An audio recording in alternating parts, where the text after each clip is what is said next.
भाजपा को लेकर परसेप्शन ये है कि आप लोग मुसलमानों को टिकट नहीं देते। कौन कहता है मुसलमानों को टिकट नहीं देते? मतलब आपके जो ओपोनेंट्स हैं, बड़े सारी ऐसे रिपोर्ट्स आती है, ओपिनियन आता है कि भाजपा जो मुसलमानों को टिकट नहीं देती। ये कह रहे हैं कि एक तो पूरी दिल्ली को कूड़ा बना दिया और जो पहाड़ों की हाइट है बढ़ाते चले गए।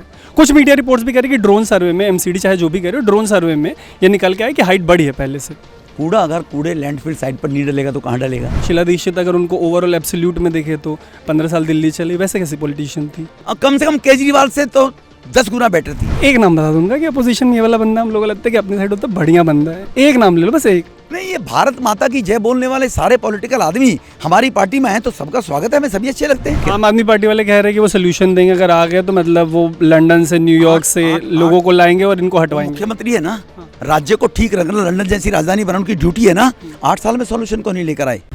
तो हमारे साथ बीजेपी के सीनियर पॉलिटिशियन विधुड़ी जी हैं और उनसे बात करेंगे। जो एमसीडी का इलेक्शन है दिल्ली का, ज़बरदस्त कैंपेन चल रहा है सारी पॉलिटिकल पार्टी का। और मेरा पहला क्वेश्चन ये है कि इतना बड़ा क्यों बन गया एमसीडी इलेक्शन, मतलब इतना इंपॉर्टेंट क्यों है? हमारे 2017 के चुनाव में आप जाएंगे, 2012 के चुनाव में जाएंगे, भूल जाते हैं हम लोग, तो उसमें देखना यही मिलेगा आपको कि भारतीय जनता पार्टी का हर कार्यकर्ता हर इलेक्शन में इसी प्रकार से काम करता है। जान लगा के लड़ाई होती है, मतलब स्वाभाविक है। मैदान में अगर क्रिकेट खेलनी है, कुश्ती लड़नी है, कुछ भी करना है, अगर पूरी ताकत के साथ में नहीं लगेगा आदमी, अपनी पूरी विजन के साथ में कंसंट्रेटिव एक तरफ बना के काम नहीं करेगा तो बच्चा एग्जाम में पास नहीं हो सकता है। एग्जाम के टाइम में केवल एग्जाम ही ना देखेगा तो वो एक छत्र राज रहा है बीजेपी का एमसीडी पे। 15 साल हो गए। इनकम्बेंसी एक चीज़ होती है, इतने सीनियर पॉलिटिशियन हो आप। नहीं, हमारा डर लग रहा है 15 साल हो गए, नहीं, इस बार मामला गड़बड़ आ जाएगा। आम आदमी पार्टी बहुत जोर लगा रही है। राज हमारा होता तो केजरीवाल साहब की टीम की तरह 2-4 मेयर हमारे भी जेल में होते। तो हमारे 15 साल में एक मेयर, एक स्टैंडिंग कमेटी के चेयरमैन, कभी किसी स्कैंडल घोटाला कभी एमसीडी में हो तो वो बताए ना कोई हमें। विधुड़ साहब, इस पे एक बात, एक एलिगेशन आम आदमी पार्टी की साइड से ये लगता है कि ईडी वीडियोज लीक कर रही है और वो कहते हैं ईडी जो है वो बीजेपी वालों के हाथ में है, वही ये काम करवा रहे वीडियो लीक करवाने का। अगर ईडी वीडियो लीक कर रही है, आपका वो 28 किलो वेट कम बता रहा है मिनिस्टर, और मिनिस्टर वहाँ पर फ्रूट और चाट खा रहा है, तो क्या ये जनता को धोखा नहीं है? वो सामने नहीं आना चाहिए। अब आप लोग मसाज करा रहे हैं एक रेपिस्ट से, पॉस्को के मुलजिम से, जो 8 साल 12 साल की बच्चियों के साथ रेप के मामले में जेल में बंद है, उससे उसको डॉक्टर बता रहे हैं आप। तो मैं तो सैल्यूट करूंगा उन लोगों को जिन्होंने वो लीक की है वीडियो। कोई गलत तो नहीं की, उनके बाथरूम में नहाने की तो नहीं की। वो वैसे तो बहुत गंभीर एलिगेशंस हैं और वो गलत काम कर रहे हैं, तो गलत काम को रोकना नहीं चाहिए। समाज में क्या मैसेज जाएगा? मतलब ये, लेकिन बात एक तो आ रही है कि ईडी फिर फाइनली आप कह रहे हो कि मतलब सॉरी, आपने ईडी कहा, मुझे नहीं पता ईडी ने क्या। मैंने भी नहीं कहा, ये कह रहा हूँ मैं, वो कह रहे हैं। उनके कहने से क्या है, वो तो कुछ भी, वो तो कह रहे हैं जमुना जी को 15 साल में साफ कर देंगे, डुबकी लगाऊंगा मैं भी। लग रही है जमुना जी में डुबकी? उन्होंने तो बोला था मैं नौजवान बच्चों के लिए 20 नए कॉलेज खोलूंगा। एक ऑफिसर उनका उतर गया था यमुना में जब आप लोग पहुंचे, उसके अगले दिन ऑफिस उतर गया, इनको वोट मत दो, एमपी के लोग जाने ना पाए अंदर, और रोक दिया। ऊपर से वीटो लग गई। जैसे वो जो वोट है वो केजरीवाल साहब की अपनी बपौती है। हम मेंबर ऑफ पार्लियामेंट है, हमें वोट नहीं मिलनी चाहिए थी। एक बात फिगर आउट कर पाए कि मतलब ये सांसदी के इलेक्शन में साथ के साथ तो सीटें बीजेपी समेट के ले जाती है, लेकिन जैसे ही असेंबली इलेक्शन आता है पार्टी धड़ाम हो जाती है। कहाँ दिक्कत आ रही है? नहीं, वो क्या है कि लोगों को कांग्रेस के 55 साल के एक परिवार के शासन से एलर्जी बहुत हो गई थी। इतनी एलर्जी हो गई थी कि करप्ट, भ्रष्ट, चोर, इन्होंने आके निकल के आए एक महाशय जी, मैं कीचड़ में साफ करूंगा, सुशासन लेकर आऊंगा, ईमानदारी का पेश करूंगा, लोगों की समस्याओं को पूरा करूंगा, सबको पर जिस व्यक्ति की जो समस्या थी वही सामने परोस दिया इन्होंने। वो परोस दिया तो लोग गलतफहमी में इनके में आ गए। 2 बार से आ रहे हैं, तीसरी बार से। I am telling you, second time दोबारा इसलिए आ गए कि ये हमारे जो लेफ्टिनेंट गवर्नर साहब थे वो पकड़ नहीं पाए, ये कोई फाइल इलीगल भेजते थे, अनकॉन्स्टिट्यूशनल फाइल भेजते थे, वो एलजी साइन नहीं करते थे। ये परसेप्शन बनाने में कामयाब हो गए कि केंद्र मुझे काम नहीं करने दे रहा, केंद्र मुझे काम नहीं करने दे रहा। तो लोगों ने, सॉरी मैं इंटरप्ट, और ये वाली बात है नहीं वैसे कि मतलब एलजी साहब जो कहते हैं कि हम जो भी फाइल बढ़ाते हैं उसमें अड़ंगा लगा देते हैं। हमारे राजधानी में भी मजदूर वर्ग 65% लोअर कैटेगरी के कम पढ़े लिखे ऐसे लोग रहते हैं, मजदूर गरीब लोग हैं, उनको ये अपनी परसेप्शन में समझाने में कामयाब हो जाता है। मैंने फाइल भेजी थी तुम्हारे लिए कि हर व्यक्ति के घर में कल से छोले भटूरे की प्लेट 9 बजे भेजी जाएगी, और एलजी ने फाइल रोक दी। तुम्हारे घर में हल्दीराम भुजिया वाले की या बंगाली बीकानेर की भटूरे की प्लेट आती, वो एलजी ने रोक दी। अब लोग सोचते इतने बढ़िया बढ़िया भटूरे आते, बताओ एलजी ने रोक दिया। अब ऐसी ये फाइल भेजेगा तो कौन उसको अप्रूवल दे देगा? कॉन्स्टिट्यूशन से देश चलता है ना जी। छोले भटूरे वाली बात की उससे एक बात ये निकलती है, रेवड़ी वाली। हाँ, इसी को पहले वेलफेयर पॉलिटिक्स कहते थे, अब इसको रेवड़ी बुला रहे हैं। सुन तो लो कि जैसे जो कॉस्ट ऑफ लिविंग है, जीने खाने का खर्चा है, दिल्ली जैसा शहर है, इतने एक्सपेंसेस है, कमाई कम है, इसमें अगर मान लो बिजली पानी मिल रही है और मतलब बंदे का सर्वाइवल ठीक से हो जा रहा है तो क्या दिक्कत है? जो गरीब है, वीकर सेक्शन से आ रहा है, बिलो पॉवर्टी लाइन के नीचे है, दें उसको, कोई दिक्कत नहीं है। अच्छा, आप बोल रहे हो फिल्टर लगाओ? एग्जैक्ट फिल्टर लगाओ। वो केवल वो बड़े लोगों को भी, ये वोट समझदार लोग हैं, इस लालच में इनके 10-12 हज़ार रुपये बचेंगे। अब ऐसे ऐसे लोग हैं, उनके 4 फ्लैट बने हुए हैं, चारों में 4 मीटर लगवा लिए। ऐसे ऐसे एग्जाम्पल है मेरे पास, एक ही परिवार ने 15 मीटर लगवा रखे हैं। नहीं, लेकिन कभी मोदी से बात नहीं हुई, मतलब सीनियर सुनो तो, पे बात करेंगे क्या? अरे मेरी बात देश चला रहे हैं भाई। अरे मेरी बात तो सुन, मैं कह रहा हूँ कभी मतलब ये वाली बात इंटर पार्टी डिस्कशन में या टॉप लीडरशिप से कभी ये बात हुई हो कि अगर इस वाले फिल्टर के साथ हम भी बिजली पानी वाले स्कीम को लेके आगे बढ़ें तो जो ये 4 सीटें, 3 सीटें, 6 सीटों पे सिमट जा रहा है असेंबली इलेक्शन में, हमारा नंबर असेंबली में ऊपर चला जाएगा। वो 6 सीटों पर सिमटा, इसलिए मैंने बताया, पहले सपने दिखाए, फिर ये परसेप्शन बनाने में कामयाब हो गए कि हम काम नहीं करने दे रहे। लोगों को लगा रहे इनको काम नहीं करने दिया, ऑटो वाले, ड्राइवर, मजदूर, गरीब, वो उस परसेप्शन में कामयाब हो गया, उसका तुक्का चल गया जी। हम कर रहे हैं ना, तोड़ोगे कैसे? सवाल तो ये तोड़ोगे कैसे? नहीं, वो जनता तोड़ेगी, हम नहीं तोड़ेंगे, पब्लिक समझने लगी, एमसीडी में टूट जाएगा।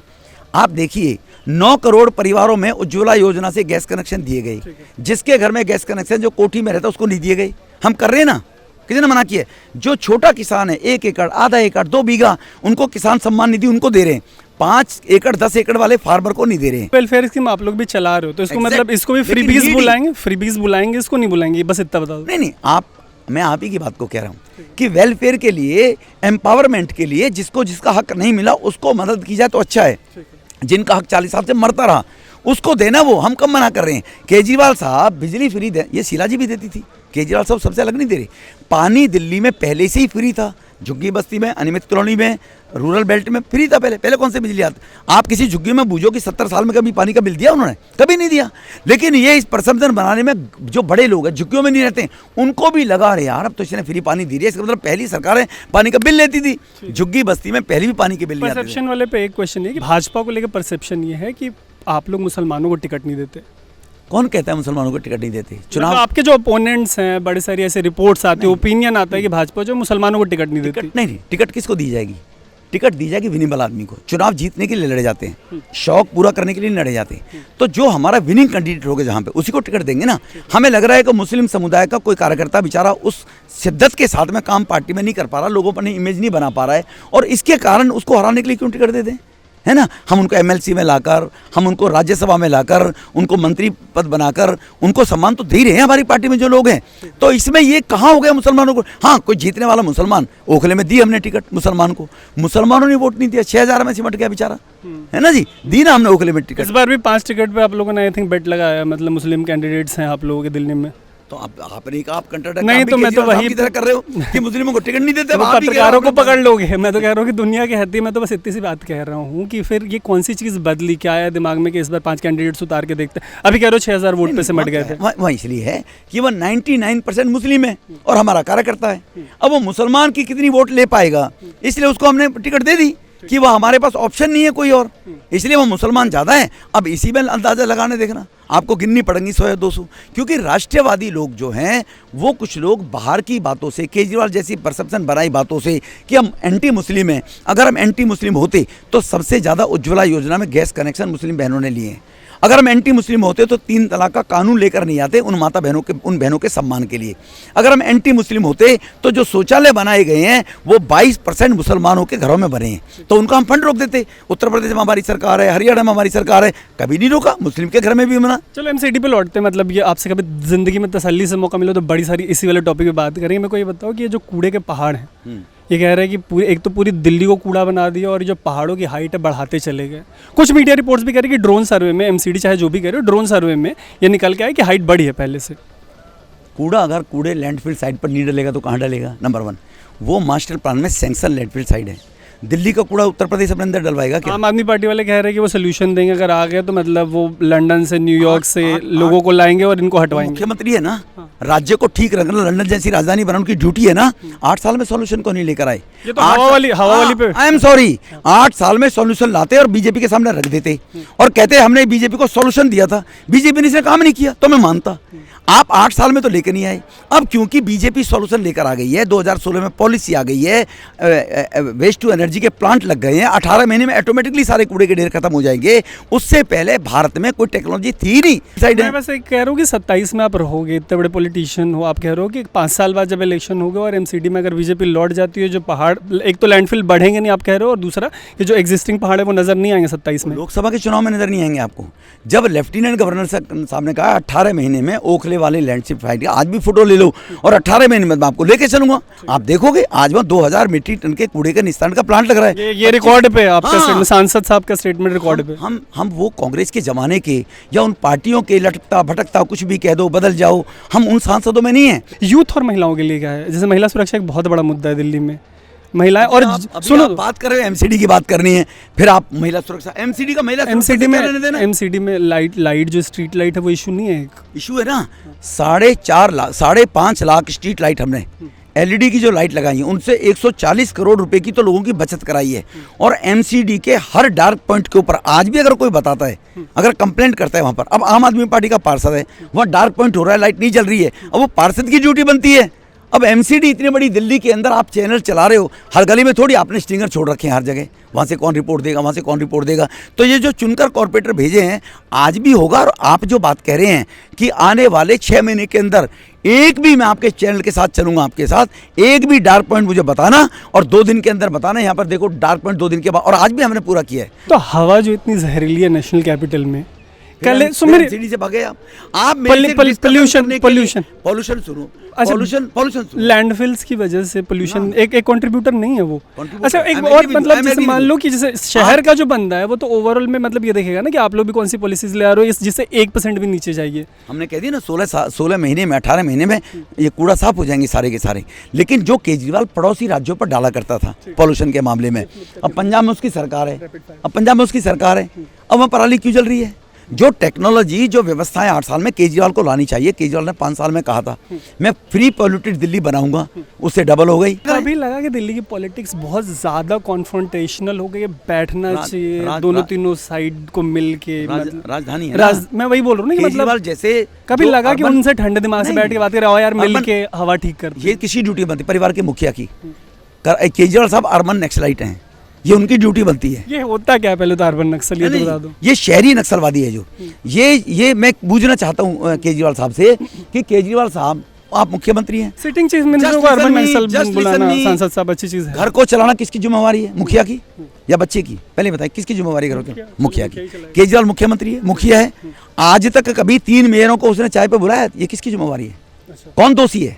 आज तक 3 मेयरों को बुलाकर तुम्हारी समस्या क्या है, मैं समस्या का सॉल्यूशन करूंगा, मेरे घर चाय पे आइए पीजिए, कौन किसी ड्यूटी? केजरीवाल की है? कभी बुलाया? एक बार बता दो। यूथ सेक्शन को कवर कर लेते हैं। जैसे मेरे को बताओ कि एक वर्ड में समेटोगे तो मोदी जी के लिए एक शब्द कौन सा होगा? मोदी जी के लिए एक शब्द होगा दिव्य शक्ति के रूप में, भगवान कृष्ण के रूप में वो आए हैं और कहीं ना कहीं मानव कल्याण के जो काम उनको करने वो कर रहे हैं। ठीक है, पॉलिटिक्स बहुत बिटर होती है और हर इंसान मतलब अच्छा बुरा नहीं तो ग्रे एरियाज भी होते हैं। तो मेरे को बताओ अरविंद केजरीवाल के बारे में भी तो कोई एक अच्छी बात होगी, एक वर्ड में अगर कुछ अच्छा लगाओ 8-10 साल के पॉलिटिक्स में, सोशल में, एक वर्ड में कोई एक अच्छी बात प्लीज बता दें। देखो, एक अच्छी बात ये है कि जो हम भी और दुनिया का कोई पॉलिटिशियन नहीं सीख पाया, को विक्टिम बन के किसी ने भोलेपन से कैसे लोगों के दिल में घुसकर और गुमराह करने में कामयाब हो जाता है। ये बढ़िया बात है, किसी को बेवकूफ बनाकर और उसको कब्जा कर लेना धोखे से, इससे बड़ी क्वालिटी क्या होगी? हर किसी में नहीं होती। चलो ठीक है। और ये राहुल गांधी के बारे में एक वर्ड में बता दो, अगर कुछ अच्छा लगा, इतना लंबा पॉलिटिक्स, एक तो अच्छी बात होगी विदुड़ी साहब, सांसद राहुल, इतने सीनियर पॉलिटिक्स, एक अच्छे एक वर्ड में एक ही शब्द बोल दो, अच्छा बस एक। राहुल जी के बारे में सबसे बड़ी अच्छी बात यह है कि वो ऐसा व्यक्तित्व है कि बगैर कुछ उसको ज्ञान न हुए भी अपने आप को बहुत ज्ञानवान बनाने की कोशिश करता है और वो फंस जाता है बेचारा। कोई अच्छी बात नहीं। यूथ देखे आपको, अच्छा और कोई रह जाता अपोजिशन पार्टी, अपनी पार्टी को बॉलीवुड के एक डायलॉग में डिस्क्राइब कर दो। नहीं, मैं तो बॉलीवुड का आदमी तो हूँ नहीं, तो मैं कैसे डिस्क्राइब? फिल्में नहीं देखते? नहीं, मैं फिल्म, हम तो फेवरेट एवेंजर पूछने वाले थे। मैंने पूरी जीवन में 10 या 12 फिल्म देखी होंगी आज तक, कॉलेज के टाइम से लेकर आज तक। तो फिर जैसे हॉल पे जाकर सांसदी से जब थोड़ा टाइम मिलता होगा अपने आप को देने, कुछ तो करते हो एंटरटेनमेंट पर्पस से। यही टाइम कम पड़ता है डियर। कोई तो एक ऐसा अपोजिशन का लीडर होगा जो बहुत पसंद होगा, ये बंदा तो दिल खुश कर दिया हमारी पार्टी में होता। देखो मुझे बंदा यार, नहीं, हिंदुस्तान की सबसे बड़ी पार्टी है बीजेपी, हाँ जी, और बड़ा दिल दिखाना पड़ेगा। जो नेता, हजारों पॉलिटिशियंस है, जो एक नेता, एक हाँ, एक बता मैं दो बता रहा हूँ अपोजिशन ना, का। जो नेता राष्ट्र के बारे में सोचे, केवल वोट के बारे में ना सोचे, वो हम उसको लाइक करते हैं। एक आधा नाम तो आया होगा कि ये वाला बंदा अपने साइड होता तो मजा आ वो जाता। समय समय पर आकर आते हैं, बोलते हैं लोग, बड़ा दिल दिखा के लेकिन एक समय नाम पर ले। भाग जाते हैं। बड़ा दिल दिखा के कोई सोनिया एक है। से- कोई सोनिया से डर जाता हम है, एडिट कर देंगे बड़ा। कोई सोनिया जी से डर जाता है, कोई केजरीवाल से डर जाता है। एक नाम बता दूंगा कि अपोजिशन में ये वाला बंदा हम लोगों को लगता है कि अपनी साइड होता है बढ़िया बंदा है, एक नाम ले लो बस एक। नहीं, ये भारत माता की जय बोलने वाले सारे पॉलिटिकल आदमी हमारी पार्टी में हैं, तो सबका स्वागत है, हमें सभी अच्छे लगते हैं। नहीं बता रहे हैं तो बड़ी अच्छी बातचीत हुई। क्वेश्चंस अगर रह गए होंगे तो एमसीडी का इलेक्शन कोई आखिरी इलेक्शन नहीं है, बड़े सारे इलेक्शंस होने हैं अभी कमिंग डेज में, कम से कम दर्जन भर तो असेंबली इलेक्शन है, 24 का जनरल इलेक्शन भी है। तो जो क्वेश्चन छूटते हैं आप बताइए कमेंट। फेवरेट लीडर अभी भी नहीं बताओगे? फेवरेट लीडर बता दो एक अपोजिशन का, एक आधा अगर कहीं से नाम आ गया हो तो। अब मैंने कभी किसी का कृत्य, काम करने की शैली, एक तो नाम बता दो। कोई एक मुझे नजर ही नहीं आया कभी कोई। देखो मैंने शीला जी के काम किया, वो बाइस्टो का काम करती थी, कई बात मैंने देखा उनको, अरे पब्लिक के वेलफेयर के लिए कोई काम करो, ठीक है ना जी। और वैसे कैसी पॉलिटिशियन थी ओवरऑल? शीला दीक्षित अगर उनको ओवरऑल एब्सोल्यूट में देखे तो 15 साल दिल्ली चली, वैसे कैसी पॉलिटिशियन थी? नहीं, कम से कम नहीं रही तो कम से कम केजरीवाल से तो 10 गुना बेटर थी। हो सकता है कि मतलब आपके दिल दिमाग में कोई ऐसा सवाल हो जो कि रह गया हो, तो अपकमिंग जो असेंबली इलेक्शन है उसमें भी और जनरल इलेक्शन में चूंकि ये सांसद हैं तो इनसे बातचीत होगी, तो कमेंट बॉक्स में बताइएगा कि मतलब बातचीत कैसे रही। प्लस अगर कोई सवाल छूट गया हो तो वो भी बताइएगा, जो अपकमिंग इंटरेक्शंस है उसमें वो क्वेश्चन ज़रूर पूछे जाएंगे। मेरा नाम है तरुण, आप देखते रहिए अनकट।